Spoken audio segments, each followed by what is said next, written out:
Thank you very much for inviting me. My first Infometrics meeting, and I hope it's not my last. I'm going to talk about an application of the Maxent framework to theory building in ecology. And I know most of you know only a little bit about ecology, so I'm going to give you some of the basics at the beginning that will help you understand what follows. We do talk about metrics in ecology, and we talk about them in the context of widely prevalent patterns.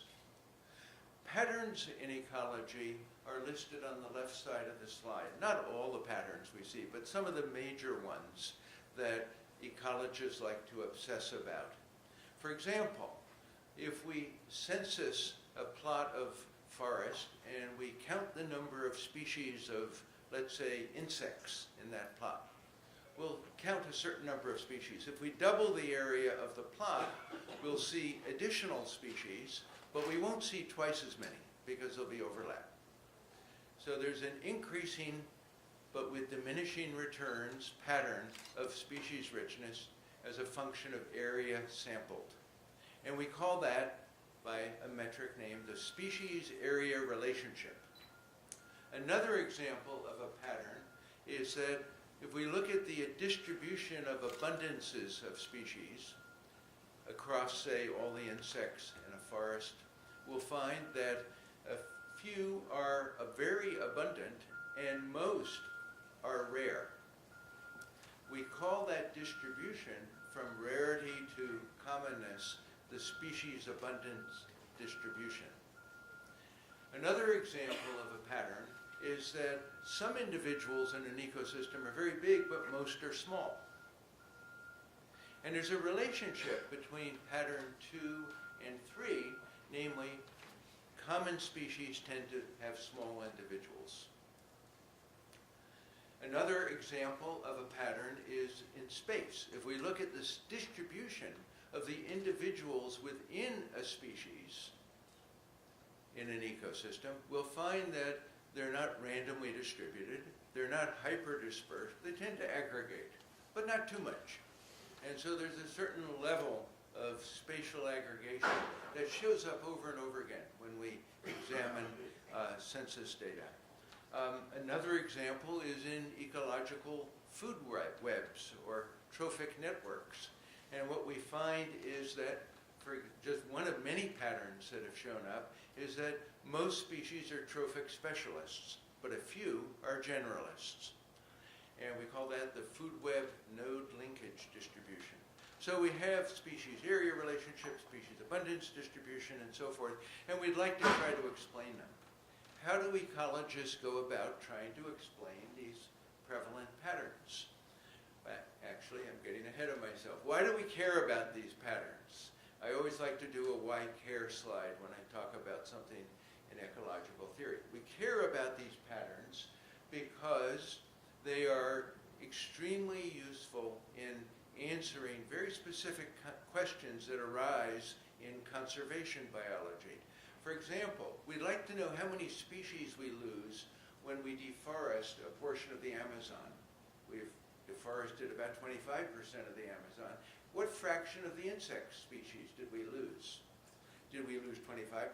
No, turns out. But we can estimate how many using if we know the shape of the species area relationship. Another example is we'd like to know how many species of beetles are there on the planet. We know, because we found them, that there are about 500,000, 600,000, 700,000, but we know there's probably many, many more. Maybe as many as 10 million more. And the question is, how can we come up with an estimate of the amount of diversity of life on the planet? And here, again, we need tools that are derived from these metrics, which in turn are derived from explaining pattern.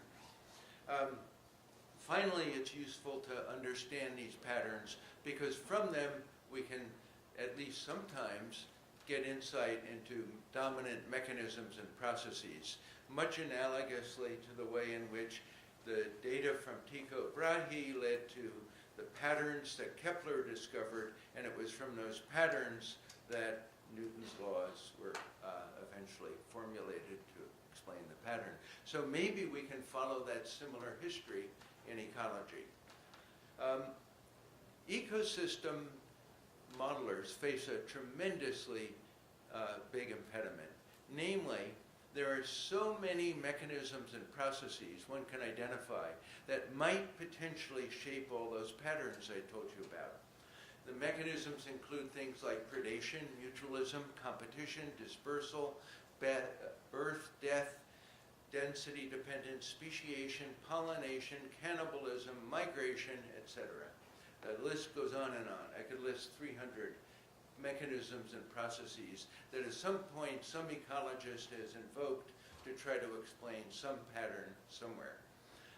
In addition to mechanisms, there are traits, which are just properties species have, and behavioral patterns. An example of a trait is the thickness of a leaf, which we call the specific leaf area, body size, speed, phenology, which means the sequence of events in the life cycle of an organism, food preferences, rooting depth, mating strategies, coloration, temperature and drought tolerance, nutrient acquisition strategies, temporal allocation strategies, many, many behavioral patterns, many, many traits. And all of these mechanisms and traits operate within stochastic environments. So how on earth could one possibly model something as complicated as an ecosystem? Basing models on explicit choices of mechanisms, traits, and behaviors results in arbitrary choices, first of all, of what are the dominant mechanisms, because you can't throw all of those things into a model. Secondly, even if you just pick a small subset, there are going to be many, many undetermined parameters that you're going to have to juggle when you tune your model to the data. And so you lose explanatory power, and in fact, most ecological models that I've looked at aren't even falsifiable because of the flexibility that one has in tuning the parameters that describe the mechanisms. So one would like to see an alternative approach. And I'm going to tell you about an alternative approach. It's the maximum entropy theory of ecology, or METE, M-E-T-E for short. It's not the best acronym in science, but we're kind of stuck with it. And I'm going to show you that we can predict the shapes of all those patterns in ecology, and others too, that I described on the first slide, and that we're going to be able to do this for all taxa. I don't want one theory for plants and a completely different theory for birds. I'm going to show you that we can do it across a wide range of spatial scales, from tiny plots to huge biomes the size of Amazonia. We can do it for all habitats. I don't want one theory for a forest and another theory for the tundra. And I'm going to show you that we can do it across temporal scales, from short time behavior, from static configurations, and potentially to dynamic systems.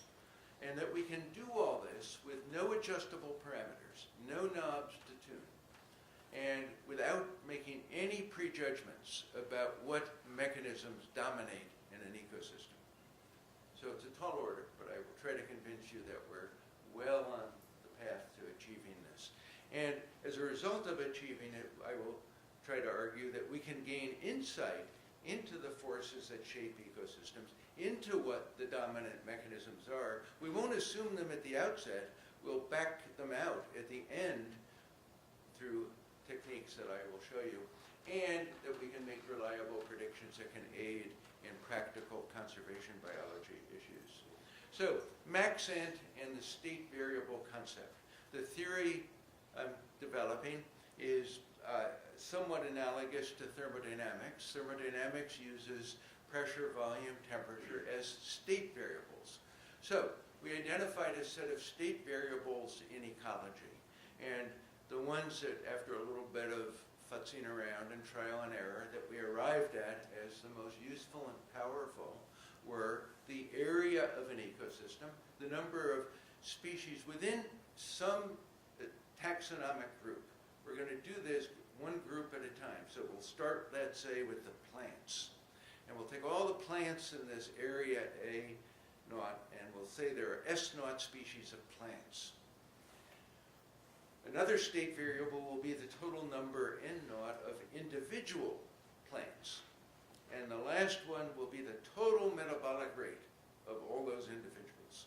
So those are 4 state variables analogous to the state variables in thermodynamics. Here's a roadmap of where we're headed. We have input data, which are the state variables, A, S, N, and E.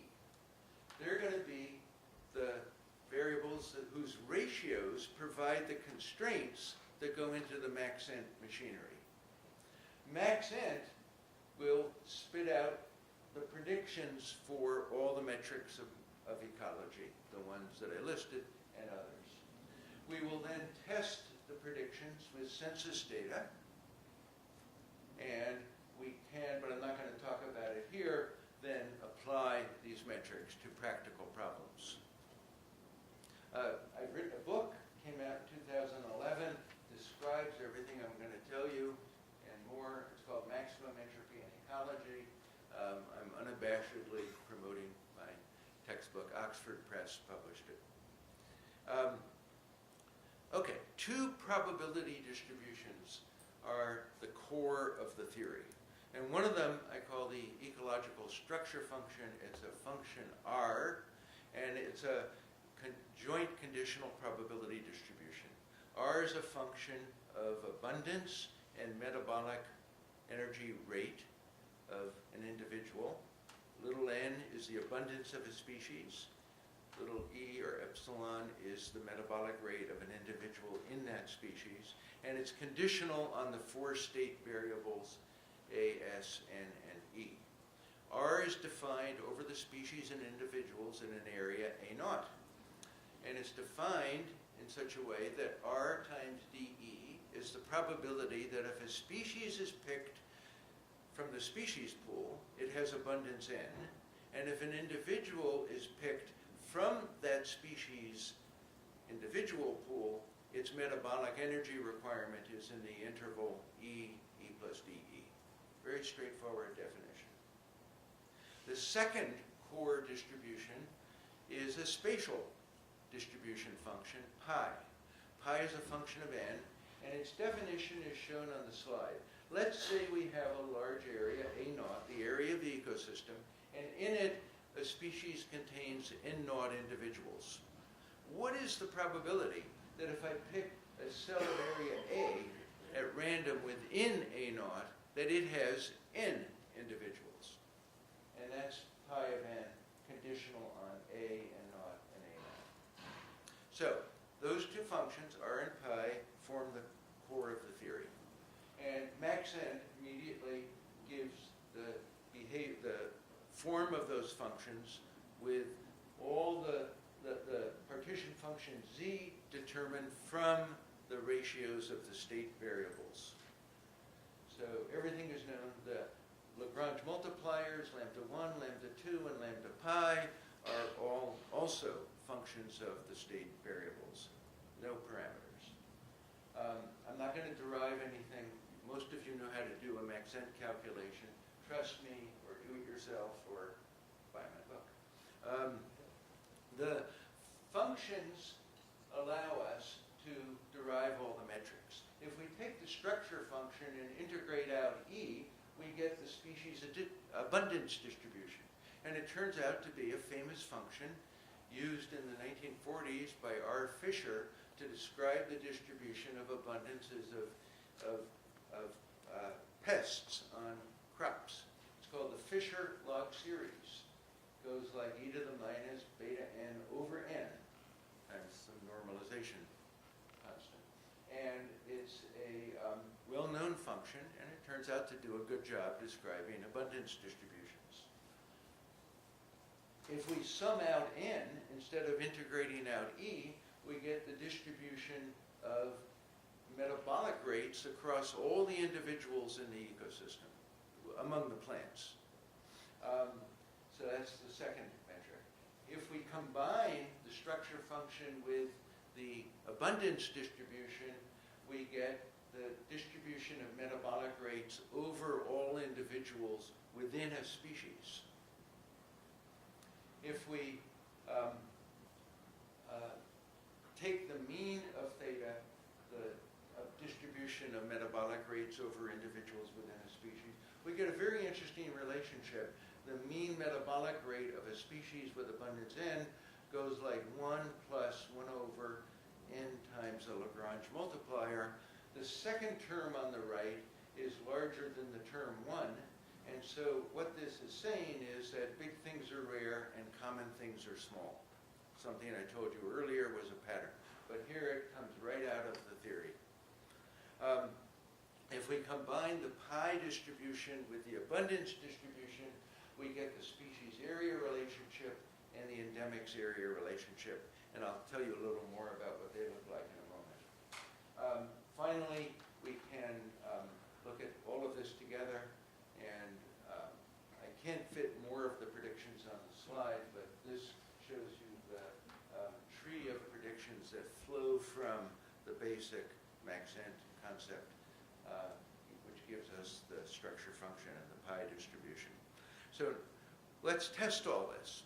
So we've looked at a total of over 16,000 species and 20 million individuals across 20 distinct habitats and about 40 distinct ecosystems amongst those 20 distinct habitats.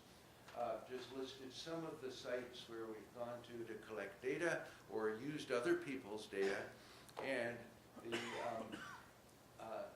question is how well from the data from these sites, how well does it work? Let me just show you the kind of data you need to test theory. Here's an example of a plot that one might set out in a forest.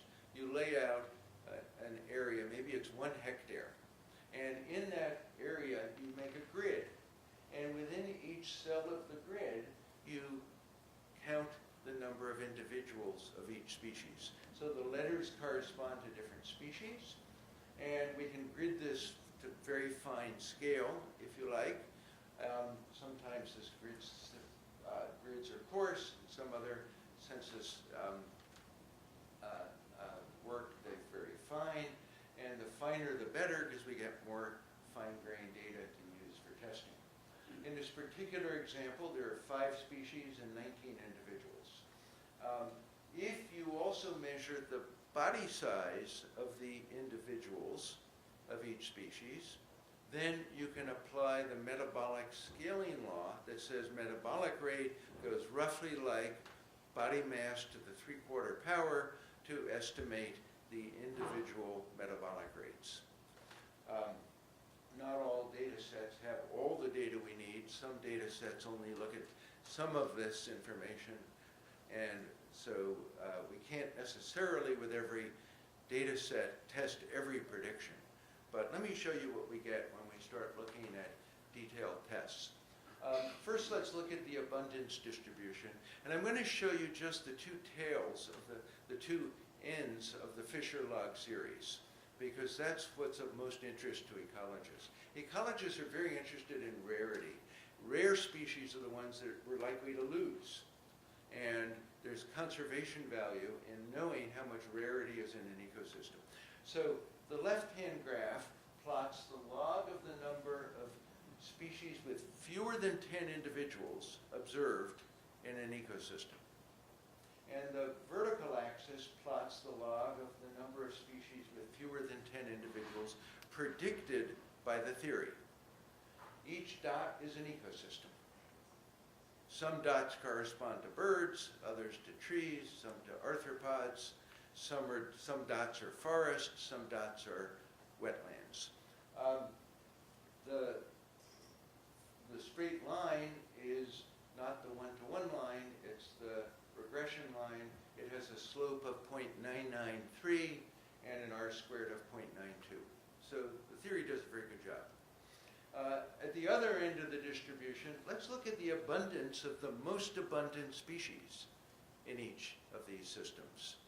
And here the axes are the same, log of the maximum abundance observed, on the x-axis, predicted on the y-axis. The slope is 1.001, and the r-squared is 0.994. So we do a good job capturing the distribution of abundances of individuals. If we test the psi function, which is the distribution of metabolic rates over individuals, we also get good agreements. Not as good as the abundance data, but these predictions of metabolic rates are tested against observed metabolic rates, but not observed directly. They're observed indirectly by measuring body mass and then using the 3/4 power scaling law relating metabolism to mass. And that's not exact. How much of the discrepancy is the result of the errors in the metabolic scaling law and how much is a result of error in the theory is very difficult to say. Here's an interesting result.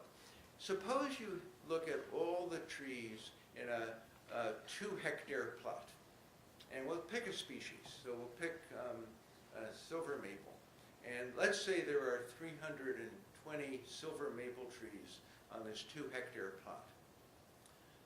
What fraction of them are on the left half of the plot, and what fraction are on the right?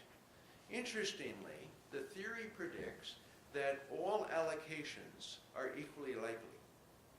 You're as likely to see none on the left and all on the right as one on the left and all but one on the right, or 50-50.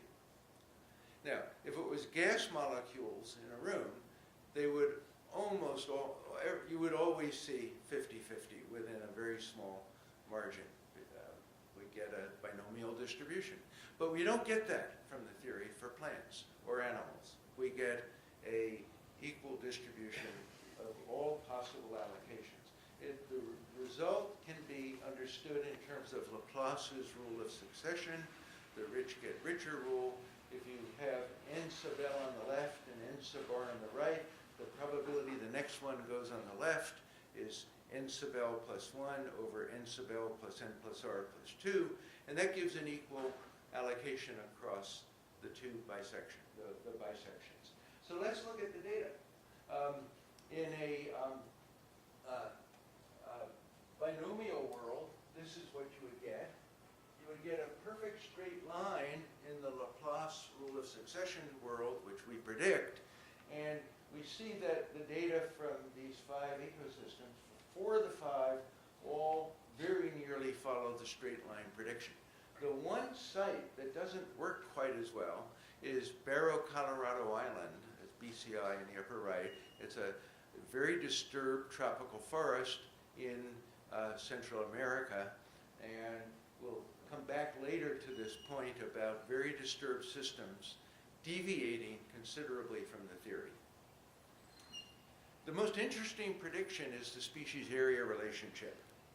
And here, I want to contrast 2 ways of plotting species area relationships. We're interested in how does species richness depend on the area censused. The traditional way that species area relationships are plotted is in the upper left. You plot the log of the number of species against the log of area. And if you do that, at any given area, you can look at the tangent to the curve, and we'll call that the slope z, little z. And in general, it's a function of a. Although ecologists who are in love with power laws like to fit straight lines through those kinds of data and argue that we can get away with a power law species area relationship. If you do that and you look at the traditional way of plotting SARs and you look at all the species area relationship data that exist, you practically fill a graph. You fill space with data points. There's no coherent pattern to species area relationships plotted that way. But the Maxent theory says, hey, if you replot by rescaling things, you will get a very simple universal pattern, a scale collapse pattern.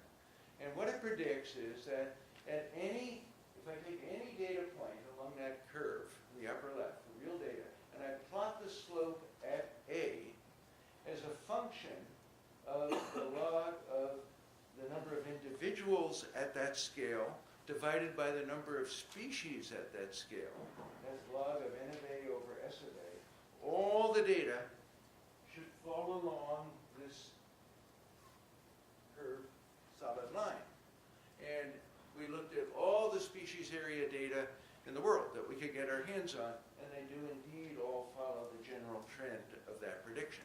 The power law species area model, which is usually assumed to have a slope of a quarter, would predict all those dots would fall on the dotted line, z equals a quarter, and they clearly don't. I keep trying to tell my colleagues in ecology to stop talking about power law species area relationships. That idea is dead, but they will probably continue to use that model for a while longer. Now, not everything is hunky-dory. The theory does fail in certain conditions, and luckily we can characterize those conditions and perhaps do something about it. The theory fails when ecosystems are undergoing rapid change. The analogy I like to make is it's like trying to use PV equals nRT in a tornado. Here, what we're getting is systematic patterns of disturbance. Let me show you the bottom one first. On the Hawaiian Islands, we can find sites of very different age, from 100-year-old sites on the Big Island. In fact, today you can go out and find 5-minute-old sites because of the Kilauea lava flow. But after about 100 years, you start to see insects and plants colonizing these newly formed land masses. So we have very young sites, and then we have very old sites, like on Kauai, which are 4 million years old, and then we have a variety of sites of intermediate age. And what we have found is that as you look at systems that are young and changing rapidly, the theory is working worse. So the 150-year-old site abundance distribution exhibits a very systematic pattern of deviation between theory and data. The 4 million-year-old site is better. It turns out that the best sites are about 500,000 to 2 million years old, and the reason is Kauai is actually degrading in species richness. It's disappearing into the sea, and it's shrinking in area, and it's used up its phosphorus in the soil, and it's on its way downhill. Soon it will be ocean. But these intermediate sites, which we think are the least rapidly changing, are the ones that work best. There are other examples. I showed you the Barrow, Colorado plot, where not only the spatial distribution, but also the abundance distribution works the most poorly of all the tropical forest data sets we have available. There's work at Rothamsted in Great Britain, where ecologists have been looking at plant distributions and insect distributions for 150 years. It's the oldest ecological research site in the world, and there they find that undisturbed sites obey the Fisher log series distribution, but sites that are rapidly changing because of land use change are looking more like a log normal abundance distribution. So we think the log normal is a characteristic of a system in flux, and the log series is a characteristic of a quasi-steady state system. So what do we do about it? Well, I'm going to just show you one quick slide about where our research is today. And the basic direction of what my postdocs and grad students and I are doing is to extend the core theory. The core theory is based on these 4 state variables, and I've shown you everything you need to know about it, but we can do better. For example, we've extended it to include the structure of food webs, and we get a very good prediction for the distribution of the linkages across the nodes of a food web. Some nodes are heavily linked, others are maybe only linked to one other node. That distribution of linkages is predicted by the theory. You might guess it's a Boltzmann distribution, and it works quite well. Another example of an extension is on the right side, the bottom panel, it says water. Why do we just have one resource, energy, in this theory? Let's add water, or we could add water and phosphorus. how does that change the predictions? If you look at this graph, you get sort of a sense of how one might do that by looking at the right-hand side. The original theory has species, individuals, and energy, but we can add another resource. And all we're doing is allocating more and more resources across individuals and individuals across species. The theory is really a theory of allocation. And curiously, after we had come up with this awful acronym MEET, I realized that in Old English, to meet is to allocate. So the acronym was, by good fortune, well chosen. So we can add more resources and see what happens. It turns out every time you add another resource, you change the Fisher log series distribution, which remember was e to the minus beta n over n. If you add one more resource, it's e to the minus beta n over n squared. If you add two resources, it's e to the minus beta n over n cubed. Every time you add a new resource, you get another power of n in the denominator, which means more rarity, which is what you expect when you have more resources. There are more ways for rare things to coexist and survive when there are more resources to take advantage of. Another way to extend the theory is to add higher taxonomic levels. And that's shown down in the lower left. We can add order, genus, family, order, and this turns out to make an interesting effect on the relationship between abundance and body size. And it turns out the metrics start to subtly depend on how species-rich the genus is that a species belongs to. So the distribution of metabolic rates over individuals within a species depends on the species richness of the higher taxonomic categories that the species is in. And the patterns that are predicted match very well a small, but it's only a small, but I hope growing list of phenomenological patterns observed by ecologists who study these things in the field. So I think we're getting the correct role of taxonomy and therefore of evolution on the patterns in extant ecology. The last thing I want to say is that to extend the theory to the dynamic realm, to say what happens to an ecosystem as it starts to regrow after fire, we have to develop a dynamic theory.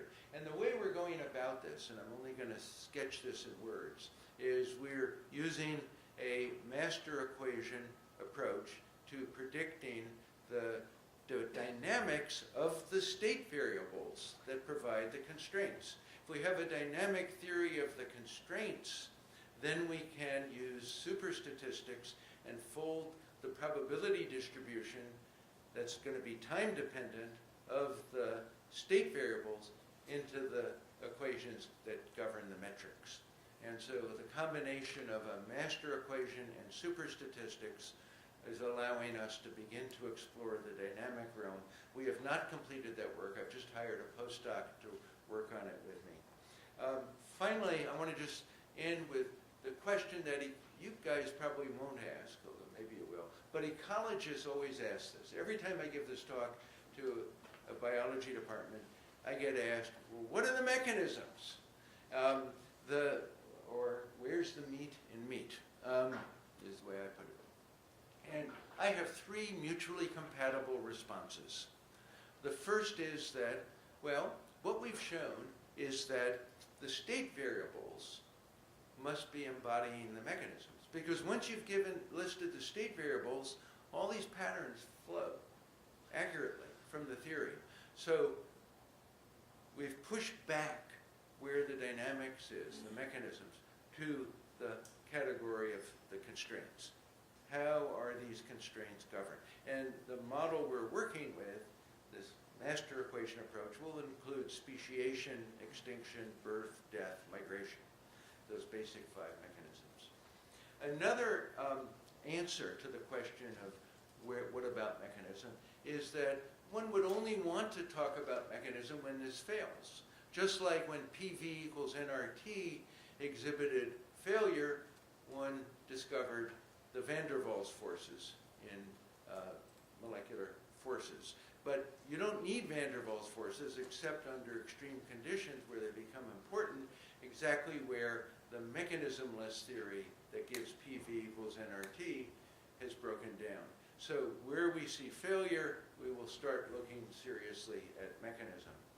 And then the last one is almost mystical, and I don't have time to go into it, but we've been able to show that certain kinds of mechanisms actually are an emergent property of entropy maximization.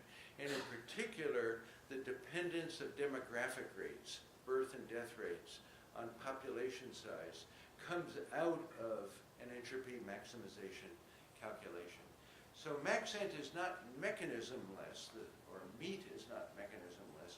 Rather, it avoids having to prejudge the dominant mechanisms and traits, and only afterwards begins to provide some insight into them. To summarize, Maxent and a few state variables predicts with no adjustable parameters realistic expressions for the major metrics of ecology, but it poorly predicts patterns during periods of rapid change. A dynamic theory of state variables is the next step. Many thanks to many, many people, students, postdocs, people who have provided data, funders, and various hosts during the development of the theory. All of this has been kind of the work of the last 5 years, and a lot of people have been involved, especially the